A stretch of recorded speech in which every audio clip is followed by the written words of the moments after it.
bagong Mirage G4. Ganda pala na ito ah. Mga tignan nga sa loob.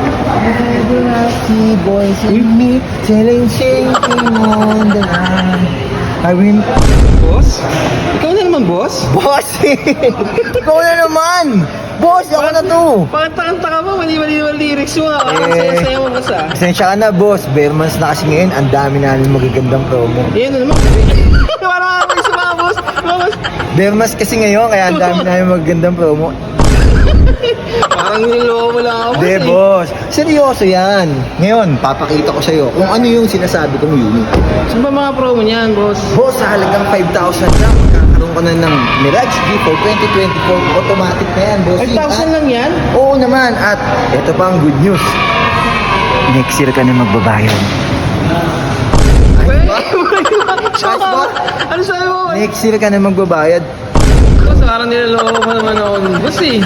Hindi, Talaga, next year, 2024, 2025 pa ako maghuhulog, boss. Tama yan, boss. Bakit naman ganun? Tatlong buwan. Sira ulo ba yun? Hindi naman, konti lang. Hindi ako makapaniwala. Ngayon ako nakarinig ng ganyang promo eh. Hindi, Legit ba? boss. Ganito kasi yan. Tuwing bare months namin dito sa Mitsubishi Abad Santos, meron kami magagandang promos na kailangan mong i-avail. Kaysa mahuli ka, pay after 3 months or next year ka na. Akong bahala sa'yo.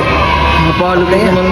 Ano naman mga requirements? Yan baka mahirap na ma-approve dyan. Hindi naman. Kung ano ba trabaho mo, boss? Eh, empleyado. Kung empleyado ka, boss, UE, 2 valid IDs, tsaka proof of billing, ako nang bahala sa'yo. Ayun Ano? lang, lang. Ayaw mo? Ayaw mo? Hindi, nagtatanong lang ako. Boss, easy ka na. easy ka Kala na. ko kasi ayaw mo eh. Baka isipin mo, nanloloko ako Hindi eh. yun lang talaga kailangan. Makapag-apply na ako dyan, ha? Miss mo yan, boss. Pay after next Yan, year. akin yan, akin yan, Sa'yo ha? na to. Sa'yo na to ngayon. Uwi mo. Teka, Bumabahatin ko teka, to. hindi daw ako nag-boss. Okay.